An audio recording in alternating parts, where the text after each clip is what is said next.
devez bien nous entendre normalement.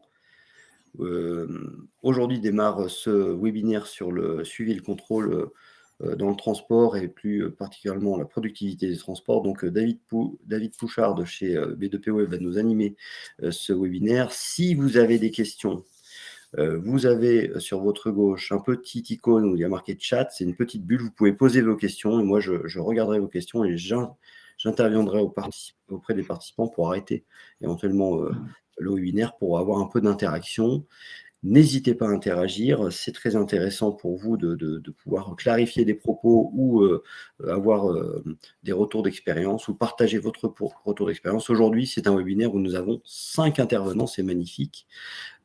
Merci beaucoup à B2P, notre partenaire, de proposer ce webinaire. Je laisse Étienne mettre en mode présentation la présentation et David, je te laisse la main.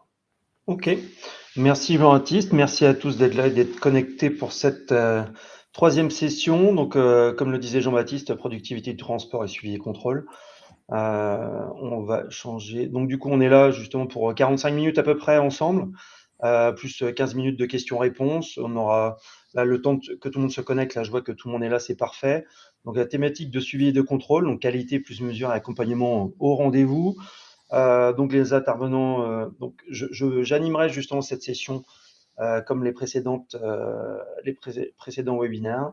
Donc aujourd'hui, productivité du transport. On peut passer à la slide 2, Étienne, si tu veux bien, avec le programme qui a été réalisé avec les différents éminents experts. Donc le 24 janvier, nous avions abordé l'ingénierie du transport avec les moyens de transport, le choix des sous-traitants et les appels d'offres. En fil rouge, justement, le 7 mars 2024, les opérations avec optimisation opérationnelle, gestion des aléas et l'administration. Donc, ces 2 précédents webinaires sont disponibles justement en vidéo sur YouTube, que partagera justement Jean-Baptiste par la suite. Et aujourd'hui, nous sommes là le 29 mars pour le suivi et le contrôle, toujours dans la thématique un peu sur la partie transport, qualité des prestations, mesure carbone et accompagnement des sous-traitants. Donc du coup, la slide suivante, Étienne, avec les différents intervenants, les éminents experts qui nous accompagnent jusqu'à présent, que vous connaissez pour la plupart si vous avez participé et si vous avez été assidu au précédent webinaire. Donc Antoine, je te laisse te présenter ou représenter pour certains. Oui, bonjour à tous, Antoine Dussorbier, je suis délégué général d'Eicargo Fondation, qui est une association spécialisée dans la data et l'IA au service de la transition énergétique, principalement de la filière de transport de marchandises. Très bien, merci Antoine. Jérémy. Bonjour à tous, Jérémy Gallo. Donc moi je suis directeur dans un cabinet de conseil en supply chain qui s'appelle Newton Vorel Consulting. On traite tous les sujets de supply chain, de la planification, prévision SNOP, transport, entreposage et excellence opérationnelle. Et moi je m'occupe plus particulièrement des sujets autour du transport. Très bien, merci Jérémy. Étienne, à toi de jouer. Ah, tu n'as pas de micro. Bon, toujours pas. C'est pas grave. Donc, je vais présenter Étienne. Bon, c'est le partnership manager justement au sein de la société B2P Web, dont je fais partie aussi. Donc, moi, je suis David Pouchard. Je suis responsable je suis responsable du pôle projet au sein de la société B2P Web pour accompagner justement le transport et la logistique dans l'utilisation des solutions digitales. Voilà. Donc, on va enchaîner par la suite avec la prochaine slide, Étienne. Donc, au sommaire d'aujourd'hui, on va parler de quoi? De fret et d'audit, de contrôle des coûts, contrôle des modes de transport, voilà, dans sa globalité, avec les différents intervenants. On approfondira ensuite la qualité des prestations avec les respects des délais, la qualité des informations qui est très importante, et on finira après derrière avec l'impact environnemental et une petite question, des petites questions-réponses après sur la fin du webinaire. D'accord? Quand on parle justement de contrôle de contrôle transport, on peut aussi parler de confiance réciproque. Hop là. On ne voit plus la présentation. On a perdu Étienne, je crois. Oui, j'ai l'impression qu'Étienne, il a voulu se déconnecter pour faire bien, mais il partage la présentation, donc je ne peux pas qu'il fasse ça. On a perdu le fil. Peut-être qu'on peut... Moi, j'ai la présentation, donc je vais la repartager.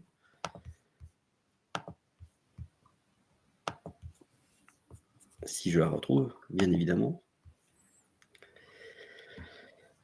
Nous n'avons pas un métier facile. Les aléas du direct. Voilà, tout à fait. On peut peut-être... est-ce que quelqu'un peut prendre la main parmi vous? Si c'est pas David. Étienne vient de revenir. Étienne, partage-nous la présentation, c'est important. Tout le webinaire est arrêté parce que tu as arrêté le partage de présentation. Donc, il faut que tu nous partages la présentation pour qu'on puisse suivre le fil du webinaire. C'est très important.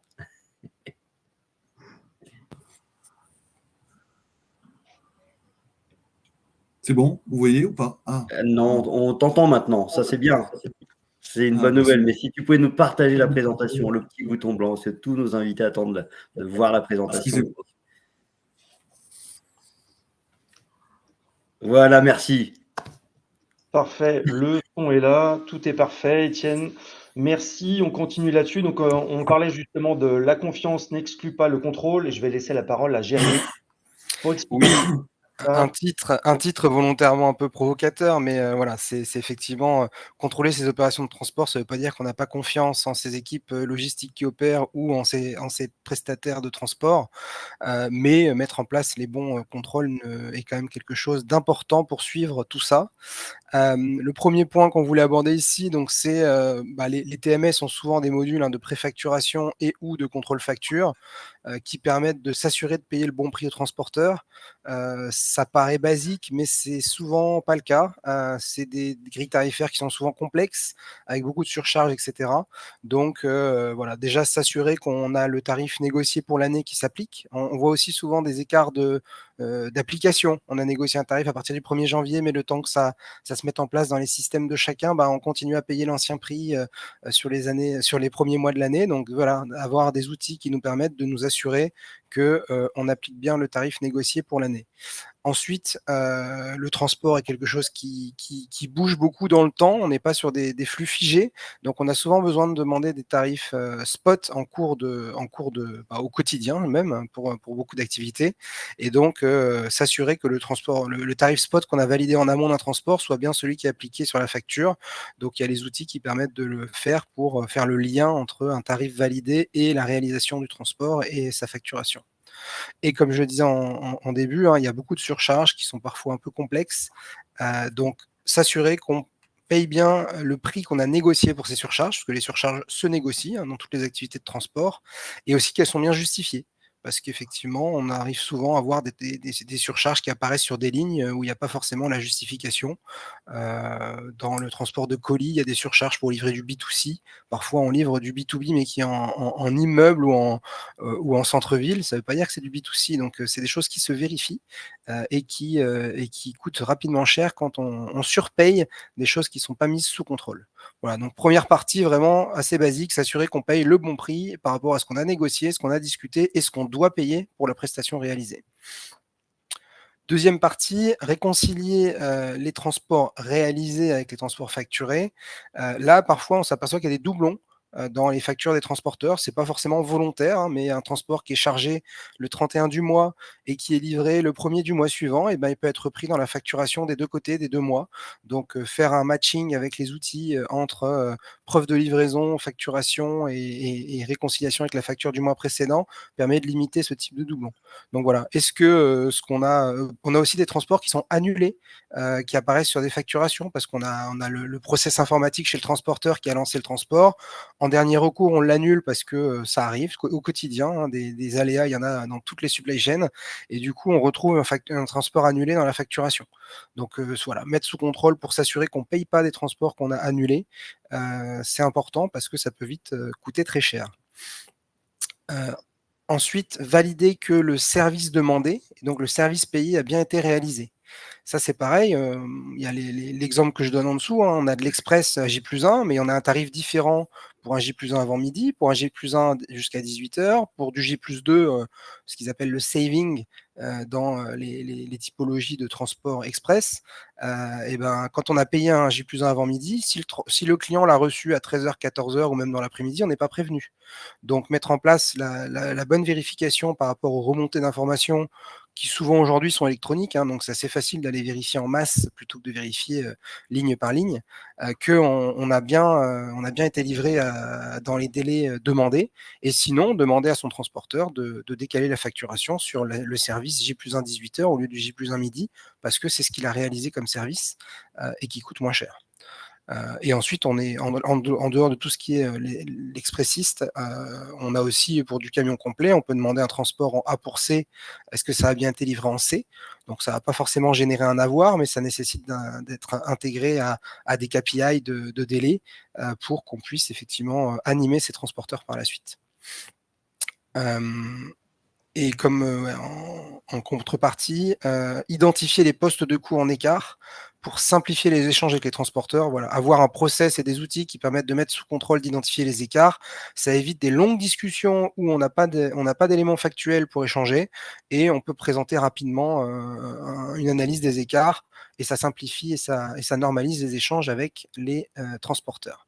J'ai vu une main qui se levait, je ne sais pas si... Oui. Alors, j'en ai même deux. Bonjour rebonjour Jean-Baptiste. Oui, alors, en tous les cas, ce qui est intéressant, là, c'est peut-être d'avoir un retour d'expérience de nos auditeurs, de nos invités. S'ils veulent partager leur taux de facturation conforme, c'est intéressant. Moi, je souhaitais partager le mien dans un grand groupe international. On était plutôt entre 90 et 93%. Ça veut dire qu'il y a 7 à 10% de factures qui sont non conformes sur l'ensemble des points qu'on voit là. Et du coup, ça génère du travail supplémentaire, parce qu'il faut demander un avoir, donc il faut créer un process pour demander un avoir. Il faut avoir des transferts d'argent qui reviennent chez le transporteur et qui reviennent chez nous. On consomme du temps de personnes, et puis ça peut crisper la relation, bien évidemment. Donc, ce qui serait intéressant, si nos auditeurs ils ont des expériences là-dedans, c'est qu'ils marquent un petit peu les choses qu'ils voient en termes de résultats, parce qu'on sous-estime souvent ce sujet-là. On se dit c'est la comptabilité qui gère, il n'y a pas de problème. Et puis quand on va gratter un petit peu, on s'aperçoit que c'est vraiment un sujet dans l'entreprise qu'il faut mettre sous contrôle, parce que ça peut vite être épineux à la fin de l'année. Oui, très bien. Merci Jean-Baptiste. Du coup, Jérémy, tu parlais justement le contrôle, la réconciliation justement avec les transporteurs, la qualité de service. Je pense que l'enchaînement est bon aussi pour la slide suivante, quand on parle de qualité de service. Juste pour compléter ce que dit Jean-Baptiste, parce que moi j'en ai un de retour d'expérience de ma vie passée aussi, où j'étais donc chez un grand acteur du monde du TP, où je gérais la logistique, et le process qu'on avait mis en place pour limiter justement les complexités, les échanges avec les transporteurs, c'était: on a une préfacturation, on demandait aux transporteurs de coller à l'euro près, au centime près à la préfacturation. Comme ça, le process était simple, ils étaient payés dans les temps, il n'y avait pas de retard et d'échange, et on se donnait le début du mois suivant pour gérer les litiges éventuels, les écarts, les surcoûts, les temps d'attente, etc. Et du coup, on avait un process qui permettait d'avoir 90 ou 95% du montant qui était payé dans les temps. Les transporteurs, qui ont souvent des problèmes de trésorerie, n'avaient pas ce problème-là parce qu'ils étaient payés dans les temps. Et on gérait la facture complémentaire à part, au début du mois suivant, pour l'intégrer dans la préfacture du mois suivant. Comme ça nous permettait d'avoir un process assez lean qui évitait oui, mais tant qu'on ne se met pas d'accord, ma facture n'est pas payée, moi j'ai besoin du montant pour ma trésorerie, etc. Et donc ce process qu'on avait mis en place permettait justement de fluidifier les échanges avec les transporteurs et de gérer tous ces sujets un peu de contrôle et de surfacturation, de facturation complémentaire, dans le calme, a posteriori, et en prenant le temps de le faire correctement au début du mois d'après. Voilà. Très bien, parfait. Je complète quand même, sans mettre du retard. Quand on a mis la préfacturation dans notre groupe international, on a revu toutes les semaines ces aspects. Donc toutes les semaines, on envoyait la préfacturation aux transporteurs pour qu'ils puissent valider, et justement arriver à la fin du mois ou en début du mois, assez confort aussi, pour qu'on puisse les payer rapidement avec un traitement des écarts qui se fait dans le mois. Voilà, c'est pour compléter le retour d'expérience précédent. Un bon complément, merci. Du coup, Jérémy, on enchaîne après derrière sur la partie service. Oui, Donc là, une fois qu'on a mis sous contrôle effectivement la partie facturation, tarif, etc., souvent on met dans ces outils de pilotage du transport un plan de transport. Et ce plan de transport, on est, comme je le disais, dans des activités de transport qui bougent. Il y a des nouveaux flux, des flux qui s'arrêtent, on a besoin d'un express qui n'est pas prévu, etc. Donc, comment on s'assure que le plan de transport va être bien appliqué et va correspondre aux besoins de l'entreprise? Donc, la première question à laquelle on veut répondre, c'est comment s'assurer que le service et le mode choisi seront les plus adaptés aux attentes des clients. Donc déjà, en amont du plan de transport, c'est que le plan de transport corresponde aux besoins. Donc, premier point, c'est clarifier avec le commerce les attentes des clients en termes de délai de service. Parce qu'on peut mettre un super beau plan de transport négocié pour du transport standard, mais si nos clients ils nous demandent à 90% de livrer en express parce qu'on est dans des business où c'est nécessaire, notre plan de transport ne sera pas appliqué, il ne sera pas applicable, et surtout, on va payer quelque chose qui n'a pas été négocié. Donc voilà, clarifier les attentes des clients en amont en termes de délai et de service attendus.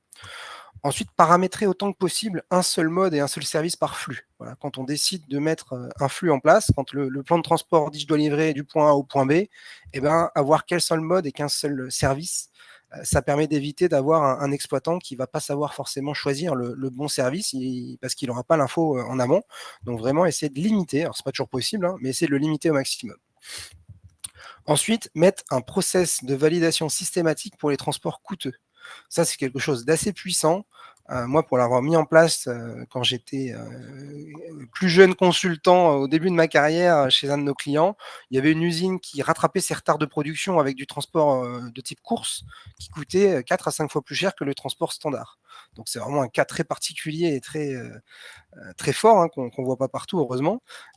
Et en fait, on a mis en place une validation par le directeur de l'usine de tous les transports express. Et du jour au lendemain, il n'y avait plus de demande. C'est même pas qu'on avait négocié ça, c'est qu'il n'y avait plus de demande ou des demandes vraiment pour des cas importants.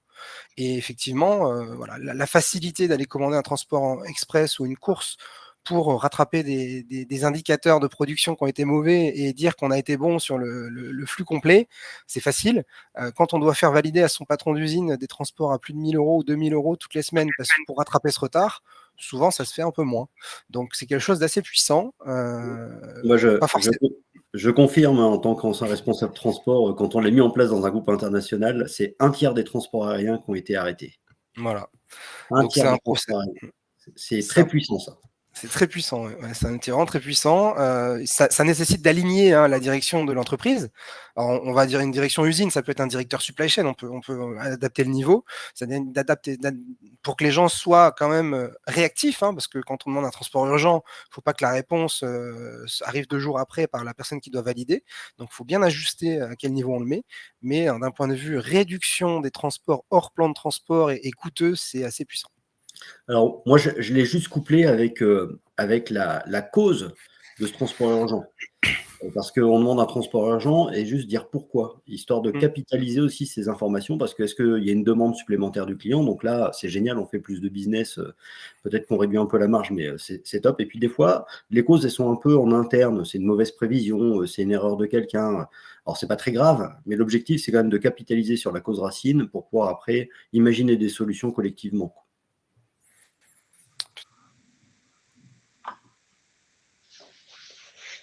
Ok, très bien. Tout à fait. Jérémy, des choses à ajouter De là-dessus? négocier le tarif qui va bien. Non, c'est bon, j'avance, pardon, je prends un peu trop de temps. Deuxième point qu'on voulait voir sur le plan de transport, c'est comment s'assurer que le plan de transport négocié par les achats est bien appliqué par les équipes logistiques. Parce qu'effectivement, une fois qu'on a défini les choses, les acheteurs, souvent, ils ont moins la vision de ce qui se passe au quotidien. Donc, comment on s'assure de ça? Premier point, c'est automatiser l'envoi des ordres de transport. Donc, il y a beaucoup d'outils de type TMS avec des plans de transport définis. Quand la commande tombe, ça fait le lien avec le flux, ça crée l'ordre de transport et ça peut partir en automatique vers les transporteurs. Il y a beaucoup de TMS qui font ça. Et donc ça permet de dire il n'y a pas d'intervention humaine. Donc, c'est le bon transporteur qui est retenu, qui va recevoir l'ordre de transport et qui va le valider. Parfois, les volumes évoluent, le transporteur a une difficulté, il refuse l'ordre de transport. Donc dans ces cas-là, il faut prévoir les backups qui seront sollicités en cas de refus du premier transporteur pour pouvoir avoir une chaîne assez rapide et automatisée d'envoi, de réception, de validation ou de refus qui envoie au second et ainsi de suite pour avoir un maximum d'OT qui sont faits comme ça.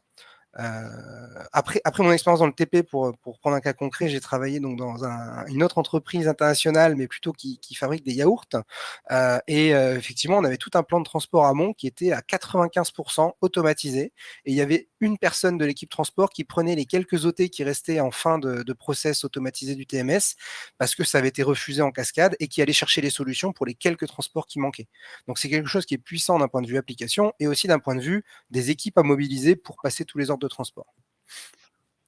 Deuxième point derrière ça, ajuster régulièrement le plan de transport. Donc, comme on l'a dit, le transport, ça varie, il y a des nouveaux flux, des nouveaux besoins, et analyser régulièrement les écarts entre le plan de transport qui a été mis en amont une fois par an, en début d'année, souvent avec l'acheteur, pour ajuster les volumes qu'on remet aux transporteurs, parce qu'il y a des transporteurs qui ne vont pas respecter leurs engagements, ils vont dire, moi j'en prends 10 par jour sur ce site, mais quand on leur donne les 10, ils ont du mal à les faire.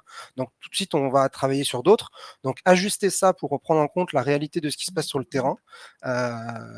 Vraiment réajuster les engagements, compris les transporteurs qui ne le respectent pas, intégrer des nouveaux besoins, ça permet de coller en continu au plan de transport et de l'ajuster au quotidien et de le faire vivre au fil de l'année. Voilà, je ne sais pas si ça lève des questions dans l'assemblée. Peut-être un complément de Jean-Baptiste aussi, peut-être sur ce retour d'expérience aussi, peut-être. Oui, moi, effectivement, chez Seb, là où je travaillais auparavant, on avait des volumes importants en FTL, en camion complet, plus de 15 000 par an. Et la capacité, en fait, on achète de la capacité. Au-delà d'acheter un transport, on achète de la capacité et du délai. Et donc, pour combler le manque de capacité sur le marché, déjà, on attribue à plusieurs transporteurs. Et surtout, pour respecter les engagements, on propose une règle simple. C'est que si tu ne respectes pas tes engagements, c'est possible. Par contre, moi, je vais devoir trouver un transport qui est plus cher et je te propose de payer la différence de ce transport-là. Donc, ça veut dire qu'il compense son incapacité à mettre la capacité sur le marché qu'il nous avait promis lors de l'appel d'offres. Donc là, c'est plus motivant en fait que simplement dire non, parce que le refus pour nous, chargeurs, donneurs d'ordre, c'est très impactant, puisque quelque part on peut perdre des commandes, on a de l'insatisfaction client, et c'est bien de la non-qualité pour nous. Donc la non-qualité du fournisseur génère de la non-qualité chez le client, il faut que ça soit compensé. Oui, très bien. Bon cas d'usage, merci messieurs. Donc on parlait justement du plan de transport et de l'application, de clarifier un peu tout ça, mais on parle aussi d'exécution des prestations. Et ça, c'est Étienne qui voulait enchaîner sur le sujet. Alors on a quand même eu une question d'Olivier là, sur le même sujet de capacité là, qui nous dit à l'inverse aussi, le chargeur a quelquefois des quotas à respecter s'il veut garder plus d'un transporteur sur un flux. Ouais, si je peux répondre rapidement à ça, effectivement, les TMS permettent d'avoir des quotas pour affecter un volume à un transporteur et justement avoir plusieurs transporteurs sur un flux. Ce qu'on s'aperçoit, et moi j'ai un client en ce moment qui est dans ce cas-là, qui n'avait pas de TMS parce que beaucoup de camions complets, il est obligé d'avoir un transporteur sur un flux, et quand il y a des variations, le transporteur a peut-être du mal à le faire, et il n'a pas ce backup et ces quotas qui lui permettent d'ajuster ça. Et il est en train d'implémenter justement un TMS pour régler ce problème-là et pouvoir dire j'ai un transporteur qui est super attractif, par contre il a que 2 camions par semaine. Donc celui-là, je le mets avec son quota de 2 par semaine. Ensuite, j'en ai un qui est moins attractif, mais j'en ai besoin parce qu'il répond mieux à ma variation de volume. Donc dans les quotas, ça permet de garantir à différents transporteurs d'avoir des volumes sur les flux au quotidien. Parce que si vous dites à quelqu'un il est en backup et que vous l'appelez au pic de l'été quand tout le monde est super chargé, il ne vous aura pas attendu, il ne sera pas là. Donc l'importance des quotas, c'est d'avoir justement de la régularité donnée pour que tout le monde soit investi et réalise régulièrement des transports et soit présent quand vous aurez besoin d'eux. Oui, donc il ne faut pas trop splitter le flux, parce que quand on split trop le flux, ils sont 5-6 sur le flux et après, c'est plus attractif. Il faut quand même donner des volumes. Alors, il y a un truc à faire en amont de l'appel d'offres aussi, si je peux me permettre, c'est quand on sélectionne des transporteurs qui vont sur notre flux, c'est avoir des transporteurs qui ont un spectre large, parce qu'on va peut-être les positionner sur 20-30% de nos flux, mais ils ont répondu quand même sur plus de flux sur lesquels ils ne sont pas retenus, mais on sait qu'ils peuvent les faire. Et ça peut être un choix, un critère de sélection des prestataires qui rentrent dans votre panel. C'est important. Pour justement, sur les petits flux sur lesquels on peut avoir des problèmes temporaires, de pouvoir les solliciter. Et juste avant qu'on avance, je réponds à la deuxième question d'Olivier qui évoquait 20% de surfacturation. c'est élevé comme chiffre. Voilà, ce qu'on voit nous dans les audits qu'on peut faire ou les projets d'avant mise en place de contrôle, on est plutôt sur 3 à 6%. En général, ce qui ressort dans les études, c'est 3 à 6% de surfacturation. Après, ça dépend d'où on part, ça dépend quel type de transport, est-ce que c'est très normé ou pas, est-ce qu'il y a beaucoup de surcharge ou pas. Mais le 3 à 6% est plutôt une fourchette plus raisonnable que le 20% qu'Olivier évoque dans le chat. Voilà. Ouais, moi, pour donner un retour d'expérience, dans mon expérience précédente, je suis arrivé, on était plutôt dans les 7%, et après, au fur et à mesure, on a glissé quand même sur plutôt du 2%, et voire moins quand on est en préfacturation. Et en plus, les avantages, ils sont pas seuls, les écarts, ils sont pas seulement au désavantage du chargeur. Des fois, c'est le transporteur qui oublie quelque chose. Faut pas l'oublier. Donc là, ça peut être assez fair aussi de lui dire, bah voilà, tu as oublié ça ce mois-là. Parce que lui, c'est de la perte sèche s'il n'a pas bien appliqué sa grille de tarifs. Ok, merci messieurs, très intéressant sur ces cas d'usage concrets. Étienne, sur la partie exécution des prestations, tu voulais ajouter quelques... Oui, moi je voulais rajouter, et je vais rebondir un peu sur ce que vient de dire Jean-Baptiste. C'est pas toujours le transport ou toujours le chargeur, c'est toujours. Enfin, en fait, le contrôle, c'est pour voir si chacun on a en adéquation, je dirais, avec les attentes de l'un et de l'autre. Et donc, l'exécution des prestations, il est important de les analyser, de voir d'abord si, effectivement, les prises de rendez-vous sont bien respectées, que ce soit au chargement ou au déchargement. Parce que souvent, si au chargement vous avez pris du retard, au déchargement, le camion il ne va pas rouler plus vite, lui. Il a des règles à respecter, les codes de la route et autres. Il ne pourra pas aller plus vite que la musique. Et donc, ça, il faut bien analyser et essayer de comprendre ce qui se passe. Ça peut venir du transporteur, ça peut venir de prises de rendez-vous qui sont un peu trop serrées. Et de la même manière, le rendez-vous a été pris. Alors, on dit toujours, l'adage dit, avant l'heure, c'est pas l'heure, après l'heure, c'est plus l'heure, c'est l'heure. C'est vrai, mais et beaucoup de chauffeurs essaient de respecter surtout c'est des horaires bien fixes, et on le voit beaucoup dans la grande distribution, par exemple, où là, il y a tellement de chargements, de déchargements, c'est incroyable. C'est de pouvoir analyser les temps d'attente sur les sites.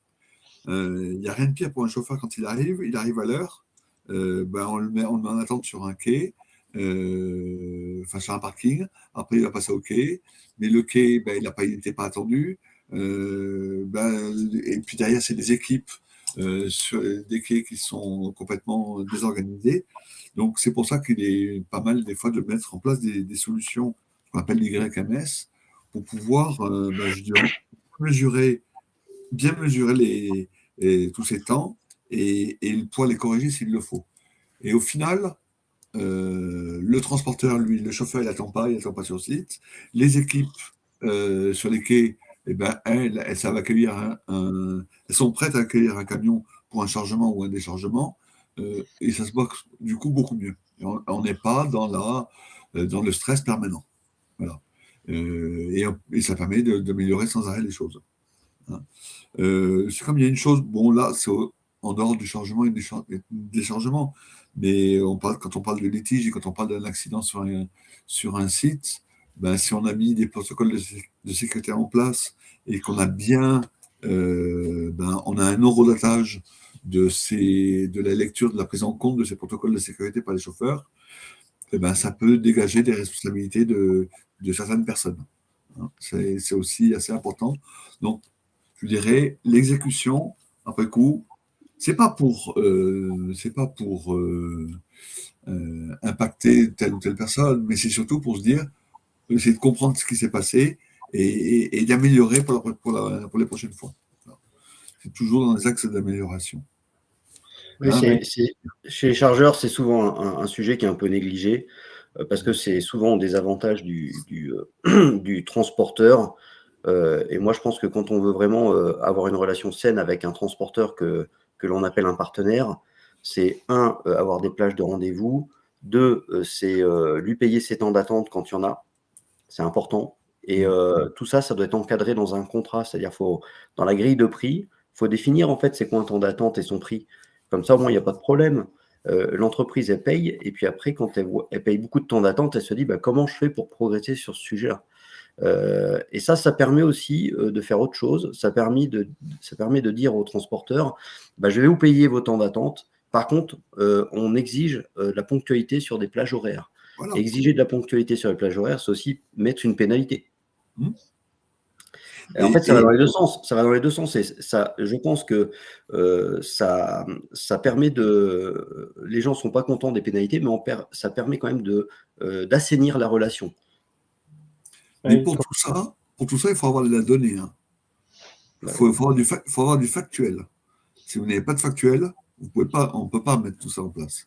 Alors moi, je pense que la maîtrise des opérations, elle peut passer par la digitalisation, mais déjà, si on a des process qui sont bien rodés, bien testés pendant 1 ou 2 ans, après, on peut aller vers des YMS, des TMS, des WMS qui ont ces fonctions-là.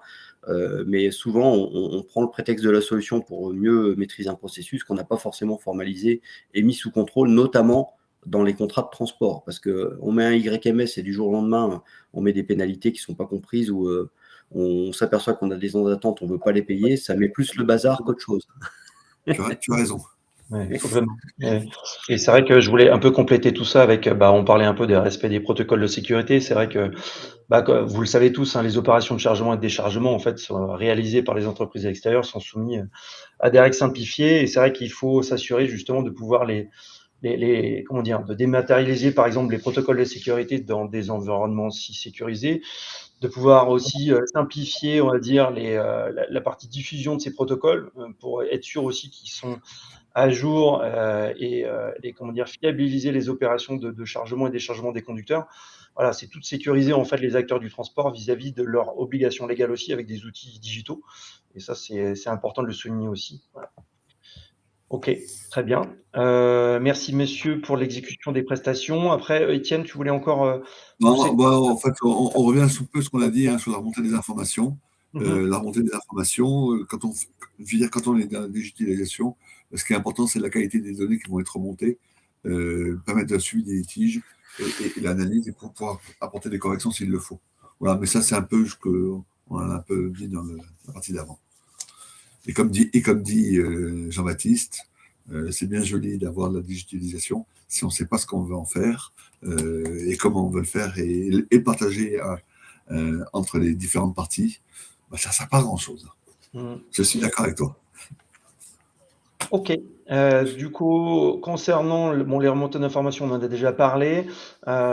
C'est bon. En fait, il y avait Antoine qui voulait ajouter quelque chose justement sur l'impact environnemental et pour parler un peu plus de CO2, Antoine. Oui, tout à fait. Bonjour à tous.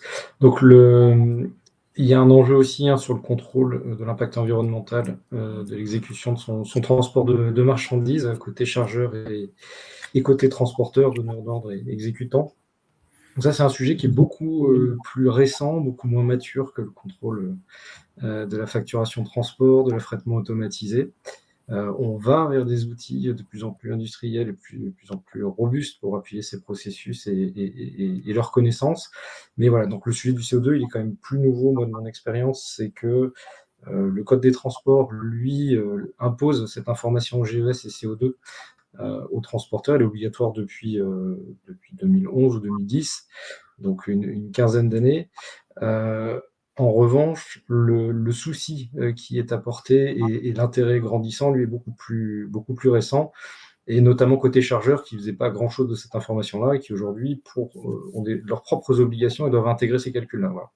Et on s'aperçoit qu'il y a un écart encore assez important entre la maîtrise de ces données, de ces calculs CO2 entre les transporteurs et les chargeurs dans la transmission de l'information.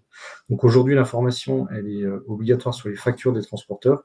Et vous l'avez certainement vu, sur les factures, on a une information qui est assez agrégée, par exemple 528 kg pour tel de CO2 pour tel transport, mais on n'a pas beaucoup de détails. Voilà.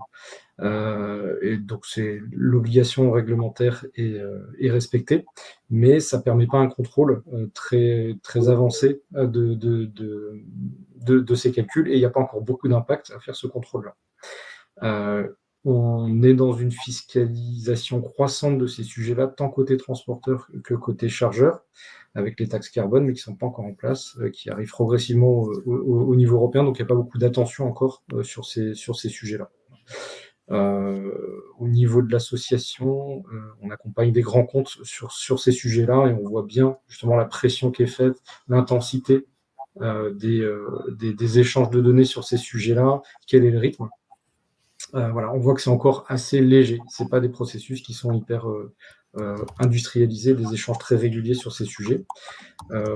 Par rapport à l'obligation qui est faite donc, de communiquer l'empreinte carbone d'un transport de marchandises aux transporteurs, donc comme je le disais, là, il y a une obligation, c'est soit sur la facture, soit par reporting périodique. Et c'est ces échanges de données sur le reporting périodique qui sont en enjeu et qui sont une nouveauté, c'est des échanges de fichiers de données. Voilà, dans lequel on va rentrer dans quelque chose de plus structuré entre les donneurs d'ordre et les transporteurs. Voilà. Aujourd'hui, on a une fréquence de reporting qui est soit annuelle, soit au trimestre, soit maintenant ça commence à descendre au mois, les demandes commencent à descendre au mois. Pour agrémenter aussi le sujet, on a différents référentiels et réglementations au niveau national, au niveau européen et au niveau mondial. Et comme on est sur des supply chains mondiales généralement, voilà, il y a des décalages, on va dire, aussi sur ces sujets-là qu'on observe et qui ne vont pas faciliter le contrôle puisqu'on est sur des référentiels différents. J'en cite quelques-uns, l'article 1431 du Code des transports, la base empreinte de l'ADEME, le GLEC, l'ISO 14083. Chacun va avoir ses valeurs par défaut. On va dire que les règles de calcul, elles sont assez claires et je les détaille un petit peu, là, les variables clés du contrôle du calcul. Donc, on part du poids des marchandises. Bon, ça, on a l'habitude de le contrôler. La distance parcourue, le mode de transport, le type de véhicule. Voilà, le taux de chargement retour à vide, c'est une donnée qu'on n'a pas forcément envie de communiquer entre chargeur et transporteur. Et le type de carburant qui va bien sûr faire la différence et la transition énergétique. Donc voilà. Et aujourd'hui, comme je disais, la donnée est généralement agrégée, elle est remise avec un calcul final par le transporteur au chargeur, et on n'a pas le détail. Ce qui va aussi pénaliser tous les plans d'action, puisqu'on ne sait pas exactement quel type d'énergie est mis à disposition sur tel segment, où on est le parc exact de mon panel de transporteurs. Si j'ai 3000 transporteurs, bon, tout le monde n'a pas 3000 transporteurs, mais si j'ai 40-50 transporteurs, quel est le détail du parc de chacun de mes transporteurs? Où en sont-ils de leur transition énergétique? Quels sont les camions qui roulent au biogaz? Sur quel axe? Et donc sur lesquels de mes axes à moi en tant que chargeur? Voilà. Aujourd'hui, il y a un manque de visibilité, de transmission d'informations, il y a un enjeu autour de ça. La loi prévoit pour autant qu'un chargeur puisse faire cette demande sur le détail des méthodes de calcul à son transporteur, et le transporteur, c'est pas très connu, a l'obligation de fournir cette information sous 2 mois. Voilà. Donc là, on est plutôt dans le champ de l'information CO2 qui est donc sous-jacente au calcul CO2. Voilà, il faut bien distinguer les deux sujets. Le contrôle, il va pouvoir se faire sur l'information CO2 plus que sur le calcul. Si j'ai bien les hypothèses détaillant, les variables de mon calcul, je vais pouvoir recomposer le calcul. Et ça va me permettre aussi de pouvoir, et nous on travaille au niveau de l'association à pousser justement ces standards de transmission de l'information CO2 de manière désagrégée pour qu'on puisse recalculer à tout instant. Certes, le transporteur, lui, il a respecté par exemple sa réglementation au niveau du code des transports, mais le chargeur, lui, il est plutôt lié à la base GLEC et au code de l'environnement, et donc il a besoin de recalculer sur un autre référentiel. Et de toute façon, ils ont tendance à recalculer aujourd'hui les chargeurs. Voilà, donc il y a un enjeu d'homogénéité et de transmission de la donnée. Comment réaliser ces calculs? Aujourd'hui, en tant que transporteur, on voit que voilà, quand on a un TMS, c'est assez facile de demander à son TMS et de faire l'affichage de l'information CO2 sur ses factures. On a des spécialistes, des éditeurs spécialistes de calcul CO2. Et on a enfin des éditeurs qui sont spécialisés dans la collecte de la donnée fine et de la visibilité pour sortir des valeurs par défaut. Je n'ai pas beaucoup insisté là-dessus. Mais aujourd'hui, c'est vrai que les entreprises, tant côté chargeurs que transporteurs, utilisent des valeurs par défaut par manque d'informations CO2.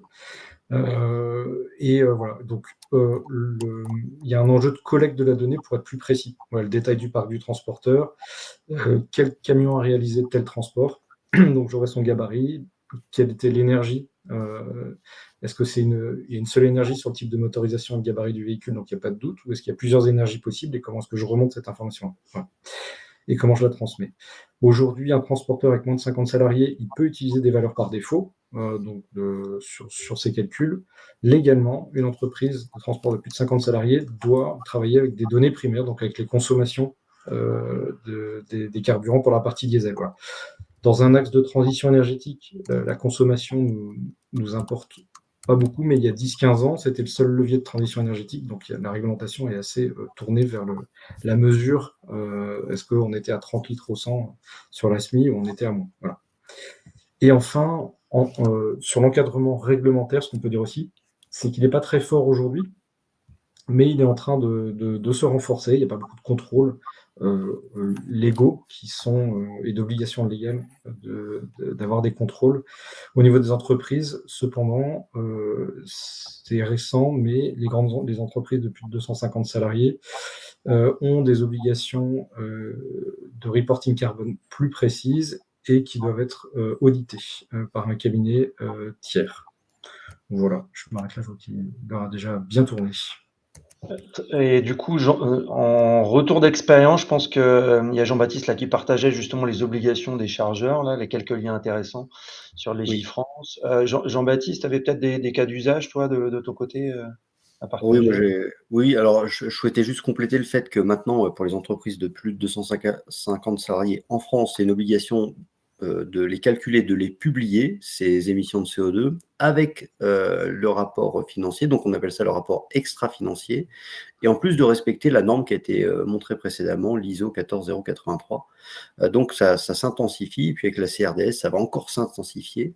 Donc oui, moi, mon retour d'expérience, c'est que pour être sûr de cette valeur de CO2, qui est quand même importante parce que demain, il y aura une taxe carbone vraisemblablement liée à ces émissions de CO2, c'est bien de demander avant l'exécution du transport quelle va être la méthode utilisée par le transporteur pour calculer les émissions de CO2, puisque pour des flux identiques, si vous changez le transporteur et s'il change son niveau de calcul d'émissions, son niveau de précision, bah vous allez avoir un résultat qui va être différent. Donc, vous allez avoir l'impression de plus ou moins polluer suivant le transporteur parce qu'il a juste changé sa formule et son niveau de précision.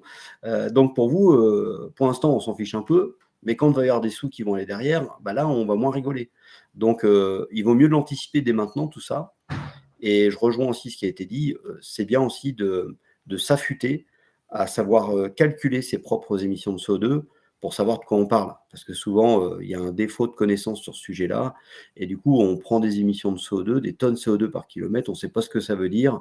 Et puis à la fin, on a des discours de sourds parce qu'on veut baisser, tout le monde veut baisser, mais on ne sait pas comment faire. Alors qu'on a vu que c'était une simple multiplication. Et quand on maîtrise la multiplication, on sait sur quoi agir pour les réduire, ces émissions de CO2. Exactement. Très bien. Je partage tout à fait. Et du coup, Jérémy, peut-être pour finir justement sur cette thématique-là, sur le calcul CO2. Ouais, moi, un exemple, quand je travaillais donc chez ce producteur de yaourt mondial qui est certifié Bicorp, donc il y a un petit coup d'avance par rapport aux réglementations qui obligent les grandes entreprises à le faire aujourd'hui. La grosse problématique, et ça a été cité, c'était les changements de mode de calcul. Et on avait des auditeurs qui venaient tous les ans et on se disait pourquoi on a augmenté alors qu'on a fait plus d'actions. Et c'était les modes de calcul qui s'affinaient et qui changeaient petit à petit. Et on avait vraiment cette complexité-là de se dire il faut que je montre une trajectoire qui baisse, mais en ajustant les modes de calcul parce qu'on apprend. C'était quelque chose d'assez nouveau, etc. On apprend. Et on avait une vraie complexité à prouver à des auditeurs qui venaient une fois par an valider le tampon Bicorp, objectif zéro carbone, etc. qu'on pouvait avoir, que les ajustements et les changements, comment on les impactait, quoi. Donc on faisait des des grandes réunions très longues et pas très passionnantes pour expliquer que là, c'était une baisse, mais qu'on voyait en hausse parce qu'on avait changé la référence, parce que c'était plus cohérent de repartir de ça, etc. Et c'est vrai que c'est des choses qui commencent à s'affiner, mais qui sont encore très changeantes d'une année sur l'autre et qui sont pas claires pour beaucoup de monde, même pour les transporteurs. Donc, c'est des vrais sujets qui sont en train de s'améliorer, les outils arrivent, les normalisations arrivent, mais comme le disait Jean-Baptiste, quand ça va être taxé et qu'il y aura de l'argent derrière, les enjeux seront autres et tout le monde fera très attention à ce qu'il met en bas de la page, quoi. Voilà. Ok, merci Jérémy. Je vois qu'on arrive au terme justement du webinaire. On va attaquer un peu les questions-réponses. N'hésitez pas à les poser maintenant justement sur les différentes thématiques là qu'on a abordées. S'il y a peut-être une petite question ici, Jean-Baptiste peut-être. N'hésitez pas. Alors, moi, je n'ai pas forcément de questions. J'ai trouvé que c'était passionnant de rappeler ces éléments qui permettent de maîtriser quand même le transport, hein. Effectivement, la boucle contrôle permet de voir si on est fort, pas fort, mature, pas mature, et puis après de se poser les bonnes questions avec du factuel pour finir la boucle et trouver des pistes d'amélioration et petit à petit mettre des améliorations qui permettent de mieux maîtriser. Et donc, quand on maîtrise mieux, je trouve que c'est bien aussi parce que c'est dans un domaine où on a des prestataires. Donc, mieux maîtriser, c'est mieux discuter avec ses prestataires. Avec ses partenaires. Oui, alors moi, je les appelle des prestataires. Il faut monter un peu en gamme pour devenir un prestataire parce qu'un partenaire, c'est un partenaire. Ça veut dire qu'on a engagé son effort pour nourrir la relation et la maintenir dans le temps, dans le futur. Tant qu'on arrive sur un nouveau business, on est un prestataire. On doit exécuter une prestation de transport et déjà, quand on fait ce job-là, c'est top. Après, quand on veut que son prestataire devienne un partenaire, par exemple, on peut payer plus cher le transport parce que le prestataire qui va devenir partenaire va investir dans des motorisations plus vertueuses. Et là, on peut parler de partenariat.